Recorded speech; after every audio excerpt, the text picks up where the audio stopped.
دوسرا واقعہ آبدوز کے ڈوبنے کا ہے، جس میں بہت بڑے کاروباری گروپ کے مالکان سوار تھے اور کئی کروڑ روپے لگا کر سمندر کی تہہ میں ٹائٹینک کا ملبہ دیکھنے کے شوق میں اپنی جانوں سے ہاتھ دھو بیٹھے۔ کچھ لوگ رزق کی تلاش میں جانوں سے ہاتھ دھو بیٹھ رہے ہیں، کچھ ریکارڈ قائم کرنے کے لیے، ایسے خطرناک ایڈونچر کرنے کے لیے۔ اس بارے میں شریعت کیا کہتی ہے؟ حادثات میں مرنے والوں کو شہید کہا جائے گا، ان کے لیے دعائے مغفرت کی جائے گی۔ کیا ہوگا؟ دیکھو، جو حادثات میں مر گئے، جو ایمان پر مرے، ان کے لیے تو دعائے مغفرت کی جائے گی۔ اللہ ان کے لواحقین کو صبر کی توفیق عطا فرمائے۔ جن کی موت ایمان پر ہوئی ہے، جن کی موت ایمان پر نہیں ہوئی، زندگی میں تو دعا کی جا سکتی ہے، موت کے بعد ان کے لیے دعا نہیں کی جا سکتی، وہ موت کے بعد کی زندگی کو مانتے ہی نہیں تھے۔ باقی دیکھیں، جب یہ علی سکپارہ کا واقعہ ہوا نا، کیٹو کی پہاڑی پہ چڑھنے کی کوشش کی اور جان سے ہاتھ دھو بیٹھے، تو ان کے بیٹے نے کا بیان آیا تھا کہ میں اپنے والد کے مشن کو پورا کروں گا، میں کیٹو کی پہاڑی سردیوں میں عبور کروں گا۔ اس پر میں نے ایک بیان ریکارڈ کروایا تھا، وہ بھی اس موقع کے لیے وہ بھی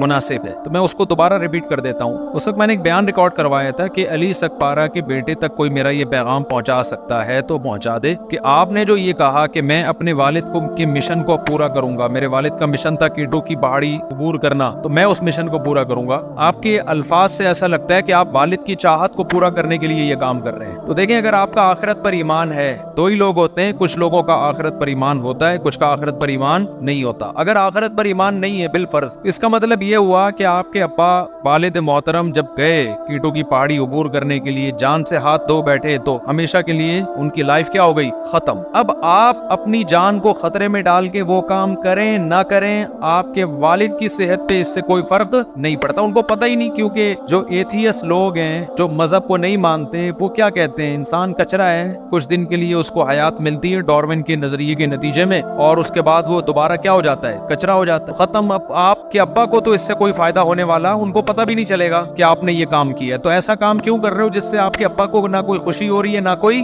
غم ہو رہا ہے؟ اور اگر آپ کا آخرت پر ایمان ہے تو ظاہر ہے وہ مسلمان ہی کا ہوتا ہے نا، اور تو کسی کا نہیں ہوتا آخرت پر ایمان۔ اللہ رسول کو آپ مانتے ہو، تین مذاہب ہیں جو آخرت کو مانتے ہیں، ایک یہودی، ایک عیسائی اور ایک مسلم۔ بہت ساری چیزیں عیسائی، یہودی اور اسلام میں کامن بھی تو ہے نا، اصل میں تو تینوں ہی سچے مذہب ہے نا، وہ تو تحریف ہوئی ہے، لیکن ہم اس بات کے پر ایمان رکھتے ہیں کہ موسیٰ علیہ السلام بھی سچے نبی تھے، عیسیٰ ابن مریم بھی سچے نبی تھے، اور محمد صلی اللہ علیہ وسلم بھی سچے نبی۔ تینوں کی فالوورز جو حقیقی معنی میں فالو کریں گے وہ جنتی ہیں، حقیقی معنی میں جو فالو کرے گا۔ تو تینوں مذاہب کا اس پر اجماع ہے کہ آخرت کے بعد ایک زندگی ہے، اس میں کامیابی ان لوگوں کو ملتی ہے جو اچھا عمل کر کے جاتا، اچھے سے وہ اچھا جس کو اللہ نے اچھا کہا ہو، جس سے اللہ خوش ہوتا ہے، اور ان لوگوں کا ٹھکانہ برا ہوتا ہے جو برا عمل کر کے جاتے ہیں۔ یہ یہودی بھی کہتے ہیں، عیسائی بھی کہتے ہیں، اور مسلمان بھی کہتے ہیں۔ تو اگر آپ آخرت کو مانتے ہو تو اب آپ کے ابا کو فائدہ آپ کے اچھے عمل اور ان کے لیے دعا سے تو ہو سکتا ہے۔ بیٹے کی نیکیاں کس کو پہنچتی ہیں؟ اگر باپ نے اس کی تربیت کی ہو، ورنہ دعا سے تو پہنچ ہی جاتی ہیں۔ بھائی حدیث میں آتا ہے نا، ایک صحابی نے پوچھا، یا رسول اللہ، صحابیہ نے پوچھا میری ماں کا انتقال ہو گیا، میں ان کی طرف سے صدقہ کرنا چاہتی ہوں، کیا کر سکتی ہوں؟ آپ نے فرمایا ہاں۔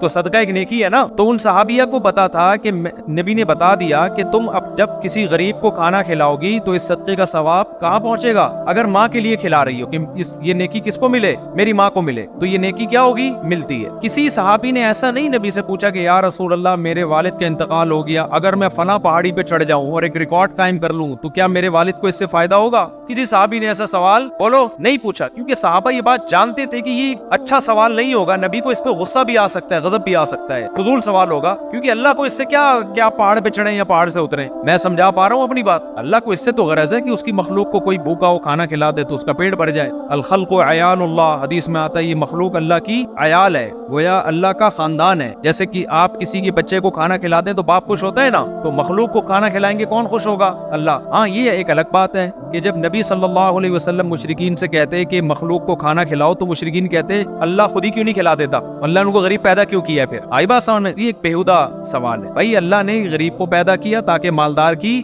آزمائش ہو، اس میں حکمتیں بہت ساری، کسی کو غریب بنایا، کسی کو امیر بنایا، یہ حکمتیں فوت ہو جاتی ہیں نا اگر اللہ سبھی کو کھلا دیتا۔ لیکن اللہ غریب کا پیٹ بھرنے سے خوش ہوتا ہے، اس مالدار سے خوش ہوتا ہے جو غریب کا خیال رکھ۔ تو صحابیہ نے نبی سے کیا پوچھا؟ میں اگر صدقہ کروں گی تو میری ماں کو، نیت میری ہوگی اپنی ماں کے لیے صدقہ کر رہی ہوں. تو میں نے کہا تھا کہ علی سکپارہ کے بیٹے کو میرا کوئی پیغام پہنچا دے کہ بھئی آپ کے والد صاحب کی جو ڈیتھ ہوئی, اللہ مغفرت فرمائے ان کی, ان کے درجات بلند کرے. تو اب آپ کے والد کو جو فائدہ ہوگا نا, اگر آپ کا آخرت پر ایمان, تو فائدہ ہوگا صدقات و خیرات سے, نیکی کرنے سے, وہ کام کرنے سے جس کا خدا نے ہمیں حکم دیا ہے, وہ خیر کے کام. پہاڑ پہ چڑھنے سے کسی بھی مسلک کے عالم سے پوچھ لینا, پہاڑ پہ چڑھنا کوئی نیکی نہیں ہے جس کا ثواب پہنچایا جا سکتا ہو. سمجھ میں آ رہی بات کی نہیں آئی؟ تو آخرت پر ایمان نہیں ہے تو بھی یہ کام فضول ہے, آخرت پر ایمان ہے تو بھی یہ کام کیا ہے, فضول ہے, اس کا کوئی فائدہ نہیں. تو یہ آپ اپنے لیے کر رہے ہو. اس کا یہ کہنا کہ ابا کے مشن کی تکمیل کروں گا, یہ جملہ غلط ہے. آپ یہ کہو کہ بھائی میں بھی ٹرائی کروں گا, اگر کامیاب ہو گیا تو عزت مل جائے گی, ورنہ موت کے منہ میں چلا جاؤں گا. تو پھر ہم اس پہ دوسرے پہلو سے غور کریں گے کہ اگر آپ یہ اپنے لیے کر رہے ہو نا, یہ نہیں کہو کہ میں ابا کے مشن کو پورا کروں گا, ابا کو اس سے کوئی فائدہ نہیں, بلکہ ابا ہو سکتا ہے وہاں برزخ میں, ہو سکتا ہے کہ یقینی بات ہے, وہ کہیں گے کہ کاش میں اس راستے میں موت میری نہ ہوتی. یہ میں نے اپنے آپ کو کیوں, اپنی جان کو میں نے ایک خطرے میں ڈالا. دیکھو ایک آدمی ویلی لگا رہا ہے, عزت اس کی بھی ہوتی ہے کہ نہیں ہوتی, لیکن سر بھی کھلتا ہے اس کا. جب اس کا سر کھل جاتا ہے نا ویلی لگانے والے کا, پھر وہ کہتا ہے کاش میں نے عزت کا یہ طریقہ حاصل نہ کیا, یہ اختیار نہ کیا ہوتا عزت کا میں نے یہ طریقہ. بعض ہم نے دیکھے ہیں کہ وہ پائیدان پہ بیٹھ کے بائک چلا رہے ہوتے ہیں. میں ڈیفینس گیا تھا, بچپن کی بات ہے, ہمارے دوست لے کر گئے, وہ سی وی یو پہ ریسیں ہو رہی تھی. ہمیں شوق ہے ہر جگہ گھسنے کا, اگرچہ ہم بچپن کا اتنا بھی بچپن کی مولانا بن چکا تھا, جائز جگہوں پہ جانے کا, ناجائز اللہ کا شکر ہے, اللہ بچا کے رکھے ہم سب. ابھی ایک ڈاکٹر سے میری ملاقات ہوئی, وہ مجھے میں نے ان سے کہا آپ کیا کرتے ہیں, انہوں نے کہا میں ہارٹ اسپیشلسٹ, میں سرجن ہوں ہارٹ کا. بڑی عقیدت سے مل رہے تھے نا, مفتی صاحب. میں نے کہا اتنی عقیدت کا کوئی کیش تو کرائے نا آدمی, فری پاکٹ کی عقیدت. کہہ رہے میں آپ کا بہت بڑا فین ہوں. میں نے کہا آپ میرے بہت بڑے فین ہیں؟ میں کہا ہاں. میں نے کہا بہت زیادہ بڑے؟ انہوں نے کہا بہت بڑا فین ہوں. میں نے کہا مجھے کوئی ہارٹ سرجری دکھائیں. بھائی سرجن تو آپ ہو نا, آپریشن آپ کرتے ہو, میں یہ عمل اپنی آنکھوں سے دیکھنا چاہتا ہوں. انہوں نے کہا ٹھیک ہے مجھے لے گا, آپریشن دکھائے. انہوں نے, میں نے ولاگ بھی بنا لیے, ڈال دیں گے انشاءاللہ. لیکن وہ اوپن ہارٹ سرجری نہیں تھی, وہ رنگ والا تھا. چلو کچھ some thing is better than nothing. آئندہ کوئی اوپن ہارٹ سرجری والا فین نکلا تو ہم اس کو بولیں گے بھائی ہمیں یہ والا دکھاؤ, اندر سے دل دھڑکتا ہوا دیکھنا ہے. ہم نے گائے بکرے کے تو دیکھے ہیں, وہ بھی بیچاروں کے ذبح ہونے کے بعد دیکھے ہیں نا, انسانوں کے زندہ کا دھڑکتا ہوا. تو فین ہونے کا فری پاکٹ کے فین تو آپ کو بہت سارے مل جائیں گے نا. تو مجھے شوق ہے ویسے ہی, تھوڑا سا ہر فیلڈ میں تھوڑا سا ویسی ایک شوق ہوتا ہے نا انسان کو کہ دیکھے کیا ہو رہا ہے. تو ہمارے وہ دوستوں نے کہا کہ ڈیفینس میں ویلیاں لگاتے ہیں لڑکے, ریسنگ کرتے ہیں. ہم نے کہا چل بھائی دیکھتے ہیں, جا لگانا نہیں ہے, یہ کام کرنا نہیں ہے, دیکھنے میں بے وقوفوں کو دیکھ لو بھائی, کیا اس سے آپ کی تفریح, ان کا سر کھل رہا ہے. آپ کہہ سکتے ہو ہمارے جانے سے ان کو موٹیویشن مل رہی ہے, تو یہ صحیح نہیں ہے. میرے جانے سے کوئی موٹیویشن ان کو, کیونکہ میں مشہور تھوڑی تھا. چھپڑ میں اتنے لوگ گئے ہوئے, ہم بھی چھپڑ میں جا کے بیٹھ گئے. اچھا میں جب گیا نا تو وہ کچھ لڑکے لگا رہے ہیں ویلی لگا کے نا, گھما بھی رہے ہیں بائک کو بڑی خطرناک طریقے سے, کچھ ریسنگ لگا رہے ہیں, کچھ پائیدان پہ بیٹھ کے جا رہے ہیں. بیٹھنے کے لیے کمپنی نے سیٹ بنائی, وہ کہاں بیٹھے ہوئے ہیں, پائیدان پہ نا بالکل ایسے بیٹھا ہوا ہے اور صرف 2 ہاتھوں میں ہینڈل اس کا, اور چلا رہے ہیں. اب وہاں یہ لڑکوں میں بحث چھڑ گئی, جو میرے دوست اب آپ, میں نے کہا یہ بے وقوف لوگوں کا کام ہے, یہ عقل مندوں کا کام نہیں ہے. اب وہ ہمارے دوست کہنے لگا بے یار یہ تو مولوی لوگ تو ایسے ہی باتیں کرو گے, یہ انجوائے کر رہے ہیں لائف کو,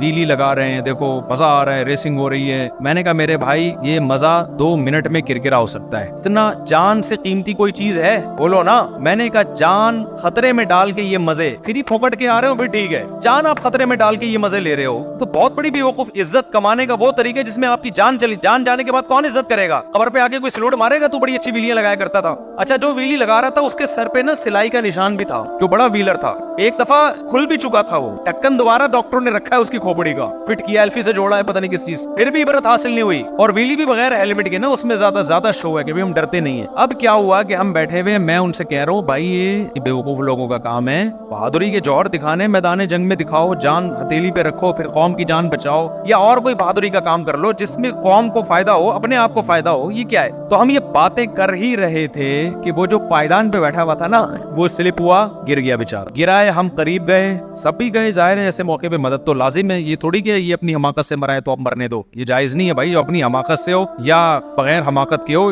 انسانی جان کی حفاظت بچانا کیا ہے ضروری ہے, سب پہ ضروری ہے. ہم سب گئے دوڑے ہوئے, تو لگ رہا تھا کہ ایکسپائر ہو چکا, اتنی سر پہ گہری چوٹ آئی. میں نے کہا اب اس کو کوئی زندہ کر کے پوچھے نا, وہ کہے گا بھائی یہ بے وقوفوں کا کام ہے, یہ عقل مندوں کا کام نہیں ہے. تو دیکھو غیر مسلم پہ یہ کام سوٹ کرتے ہیں, کیونکہ غیر مسلم کی آخرت کا اس کے دماغ میں کوئی تصور نہیں ہے, لہذا وہ زندگی داؤ پہ لگاتا ہے کہ آر یا پار. اب یہ جو ٹائٹینک کا ملبہ دیکھنے کے لیے کروڑوں روپے لگا کے گئے, 1% ان کو رسک ہوگا کہ یار اتنی گہرائی میں جانے کی ضرورت کیا ہے آپ کو. اگر یہ اتنا آسان ہوتا تو ہر دوسرا بندہ جا رہا ہوتا نا, مشکل تھا تبھی تو گئے نا, رسک تھا نا تبھی. ان کو بھی پتا تھا کہ کچھ نہ کچھ خطرہ ہے, ہر آدمی تھوڑی جاتا ہے. کیٹو کی پہاڑی پہ بہت سے لوگ نے, میں تو نہیں گیا, میں تو بہت کٹی پہاڑی پہ گیا ہوا ہوں, میں